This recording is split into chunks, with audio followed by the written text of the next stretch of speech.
नमस्कार, आप देख रहे हैं न्यूज़ 18 का डिजिटल प्लेटफॉर्म। मैं हूं आपके साथ सृष्टि शेखर। आज हम बात करेंगे उस संकट की जिसने पूरी दुनिया की धड़कनें तेज कर दी है। मिडिल ईस्ट में तनाव अब सिर्फ बयानबाजी तक सीमित नहीं रहा, बल्कि हालात ऐसे मोड़ पर हैं जहां एक गलत कदम पूरी वैश्विक अर्थव्यवस्था को हिला सकता है। एक तरफ अमेरिका के राष्ट्रपति डोनाल्ड ट्रंप खुलेआम ईरान को धमकी दे रहे हैं। सोशल मीडिया पर रेड एरो वाला नक्शा शेयर कर उन्होंने साफ संकेत दिया है कि अगर ईरान नहीं झुका तो बड़ा सैन्य हमला हो सकता है। वहीं दूसरी तरफ ईरान ने ऐसा कदम उठाया कि जिसने अमेरिका ही नहीं बल्कि पूरी दुनिया की चिंता बढ़ा दी है। ईरान ने आधिकारिक तौर पर एक नए संगठन पर्शियन गल्फ स्टेट अथॉरिटी यानी PGSA के गठन का ऐलान कर दिया। दावा किया जा रहा है कि यहां दुनिया के सबसे अहम तेल मार्ग स्ट्रेट ऑफ हॉर्मुज पर ईरान का लगभग पूर्ण नियंत्रण लागू होगा। सवाल यह है कि आखिर PGSA क्या है, तो हॉर्मुज इतना महत्वपूर्ण क्यों है, ट्रंप की धमकी के पीछे क्या रणनीति है और क्या दुनिया एक बड़े युद्ध और आर्थिक संकट की ओर बढ़ रही है। आज के इस वीडियो में हम पूरी कहानी विस्तार से समझेंगे। सबसे पहले समझते हैं आखिर हॉर्मुज इतना महत्वपूर्ण क्यों है। स्ट्रेट ऑफ हॉर्मुज दुनिया के सबसे महत्वपूर्ण समुद्री रास्तों में से एक है और फारस की खाड़ी को अरब सागर से ये जोड़ता है, लेकिन इसकी असली ताकत इसके भूगोल से नहीं बल्कि इसकी आर्थिक अहमियत में छिपी हुई है। दुनिया का लगभग 20% कच्चा तेल इसी रास्ते से होकर गुजरता है। सऊदी अरब, UAE, कुवैत, इराक और कतर जैसे बड़े तेल उत्पादक देशों का निर्यात इसी मार्ग पर निर्भर है। यानी अगर हॉर्मुज रुका तो दुनिया की तेल सप्लाई पर इसका असर पड़ेगा।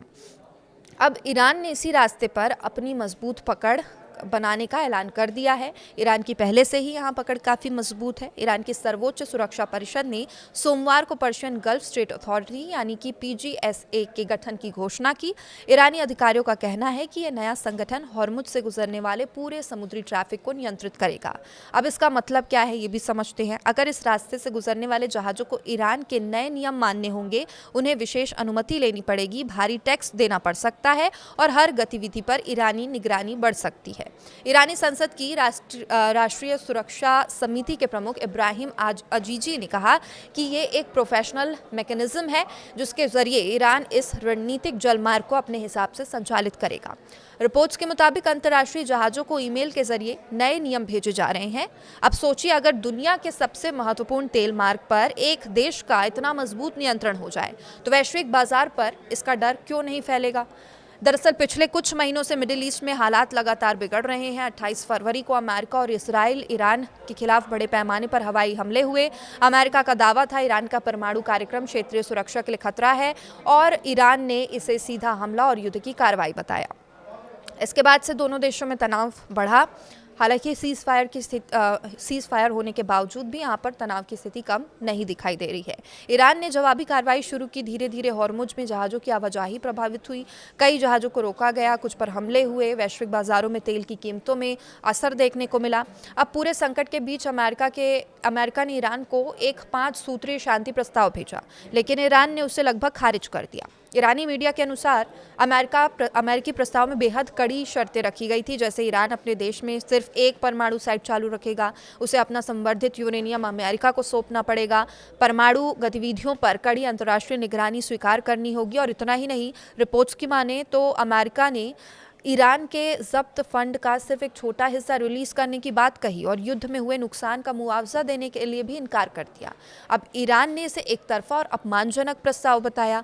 ईरानी विदेश मंत्रालय के प्रवक्ता इस्माइल बकाई ने कहा कि ईरान ने अमेरिकी प्रस्ताव पर अपनी गंभीर चिंताएं जताते हुए जवाब भेज दिया है। उन्होंने ये भी खुलासा किया कि पाकिस्तान की मध्यस्थता में दोनों देशों के बीच बैक चैनल बातचीत चल रही है और उन्होंने साफ कर दिया कि ईरान किसी भी दबाव में झुकने वाला नहीं है। ईरान की मुख्य मांगें क्या है वो भी समझते हैं। पहली मांग है ईरान पर लगे सभी आर्थिक प्रतिबंध पूरी तरह हटाए जाए। दूसरी मांग अमेरिका युद्ध में हुए नुकसान की भरपाई के लिए मुआवजा दे। तीसरी मांग ईरान के परमाणु कार्यक्रम में बाहरी हस्तक्षेप बंद हो। यानी साफ है दोनों देशों के बीच दूरी अभी भी बहुत ज़्यादा है।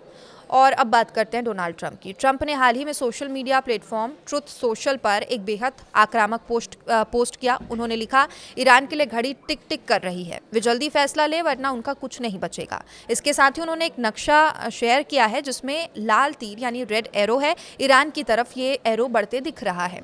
इस पोस्ट को कई विश्लेषकों ने सीधी सैन्य चेतावनी माना और ईरान भी पीछे हटने के मूड में नहीं दिखा। ईरानी प्रवक्ता इस्माइल बकाई ने ट्रंप की धमकी का जवाब देते हुए कहा, ईरान ईरान किसी भी अमेरिकी हमले का सामना करने के लिए पूरी तरीके से तैयार है। यानी अब दोनों देशों के बीच बयानबाजी खुली चेतावनी में बदल चुकी है। इस पूरे संकट का सबसे बड़ा वैश्विक अर्थव्यवस्था पर इसका असर पड़ सकता है। अगर हॉर्मुज में तनाव और बढ़ा तो तेल की कीमतें आसमान छुएंगी, पेट्रोल डीजल महंगे होंगे, शिपिंग कॉस्ट बढ़ जाएगी, दुनिया भर में महंगाई बढ़ जाएगी, कई देशों की अर्थव्यवस्था में गंभीर दबाव पड़ेगा। भारत जैसे देशों के लिए ये स्थिति और ज़्यादा संवेदनशील है, क्योंकि भारत अपनी ऊर्जा ज़रूरतों का बड़ा हिस्सा खाड़ी देशों से आयात करता है। अगर सप्लाई बाधित हुई तो सीधा असर आम लोगों पर पड़ेगा। अब दुनिया की नज़र आने वाले दिनों पर टिकी है। क्या अमेरिका और ईरान के बीच समझौता होगा? पाकिस्तान की मध्यस्थता क्या सफल हो पाएगी? क्या हॉर्मुज में सैन्य टकराव बढ़ेगा या फिर दुनिया एक नए बड़े युद्ध के मुहाने पर खड़ी है? फिलहाल इतना तय है, मिडिल ईस्ट का ये संकट अब सिर्फ क्षेत्रीय मुद्दा नहीं है, वैश्विक ऊर्जा, व्यापार, राजनीति, सुरक्षा का सबसे बड़ा मुद्दा बन चुका है। इसमें आपकी क्या राय है? कमेंट करके ज़रूर बताइए। देखते रहिए न्यूज़ 18। नमस्कार।